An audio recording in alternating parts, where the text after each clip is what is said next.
ক্ষতিগ্রস্ত ব্যবসা প্রতিষ্ঠানে নীতি সহায়তা দেওয়ার চিন্তা করছে সরকার, আর এ প্রক্রিয়ায় যুক্ত করা হচ্ছে কেন্দ্রীয় ব্যাংকে। তারা মনে করছে পুনর্গঠনে লাভজনক হলে ফিরবে ব্যাংকের পাওনা, যদিও নিয়ন্ত্রণ কর্তৃপক্ষের এখতিয়ার ও সক্ষমতা নিয়ে প্রশ্ন আছে বিশ্লেষকদের। আর ব্যবসায়ীরা বলছেন, রুগ্ন শিল্প বাঁচাতে সবার আগে দরকার বিশদ এক্সিট পলিসি।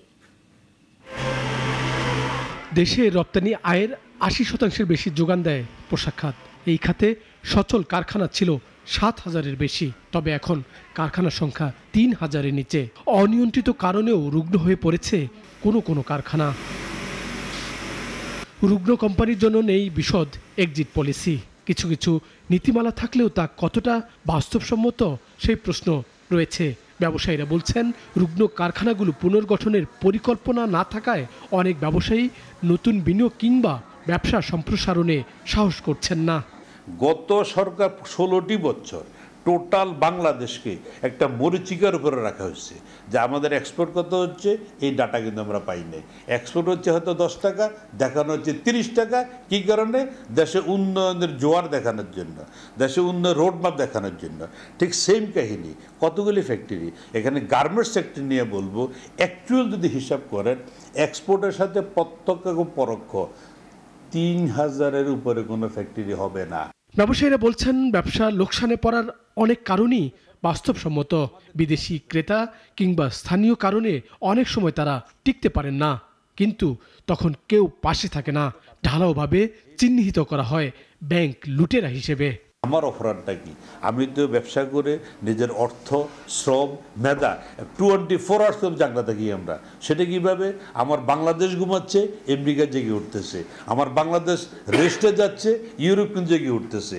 আমাদের টাইমিংয়ের যে ফ্যাক্টর, এই টাইমিংয়ের ফ্যাক্টরের কারণে কিন্তু 24 ঘন্টা ওয়ার্ক করতে হয়। ওয়ার্ক করে আমি যে 20টি বছর সুন্দরভাবে ফ্যাক্টরি চালালাম, ওয়ার্কার জেনারেশন এমপ্লয়মেন্ট করলাম, বাংলাদেশের অর্থনীতি অবদান রাখলাম, 20 বছরে যে কোনো কারণে আমার একটা বায়ার ব্যাংক আপ হয়ে যেতে পারে, আমার একটা ফ্যাক্টরিতে আগুন লাগতে পারে, আমার একটা ফ্যাক্টরিতে যে কোনো কারণে শ্রমিক অসুস্থ পারে, তার কারণে আমি ফ্যাক্টরি সিক হয়ে আমাকে শেষ জীবনটা জেলে গিয়ে পড়তে হবে।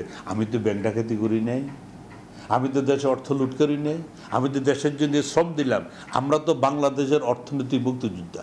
কেন্দ্রীয় ব্যাংক অবশ্য এবার প্রকৃত লোকসানি ব্যবসা খুঁজতে শুরু করা হয়েছে একটি উচ্চ পর্যায়ের কমিটি, যারা কাজ করবে লোকসানি কোম্পানিকে নীতি সহায়তা দেওয়ার কৌশল নিয়ে, যাতে চালু করা যায় ব্যবসা কিংবা কারখানা। তবে বিশ্লেষকরা কেন্দ্রীয় ব্যাংকের এই উদ্যোগের এখতিয়ার নিয়ে প্রশ্ন তুলছেন। আমি তো এই ধরনের কমিটির পক্ষপাতী না। আমি যেটা প্রথম থেকে আগেও আমি বলেছিলাম, এগুলোর জন্য যেটা করতে হবে, প্রত্যেকটা ব্যাংক একটা লোন ওয়ার্কআউট ডিপার্টমেন্ট তৈরি করতে হবে। কারণ কমিটির যে সাজেশনগুলো দেবে জেনারেলাইজ সাজেশন হবে। কমিটি যে খারাপ সাজেশন দেবে তা আমি বলি না, কিন্তু জেনারেলাইজ সাজেশন তো এখানে কাজে লাগবে না। আপনাকে তো কেস টু কেস আপনাকে দেখতে হবে। অবশ্য বাংলাদেশ ব্যাংক মনে করছে, ব্যবসা সচল করা গেলে ফেরত আসবে ব্যাংকের টাকা। তাছাড়া চিহ্নিত হবে প্রকৃত খেলাপি আর দুষ্ট ঋণ গ্রহীতা।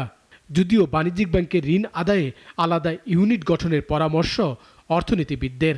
প্রথম পদক্ষেপ হচ্ছে কোনটা উইলফুল কোনটা আনউইলফুল এটা ভাগ করে নেন। যেগুলো আপনার এই ইচ্ছাকৃতভাবে আপনার হস্তক্ষেপের প্রয়োজন আপনি পারচেস করেন, এইগুলোকে যত কথাই বলেন এগুলো তার ফিরে আসবে না, ওগুলোকে অন্যভাবে ট্রিটমেন্ট করেন।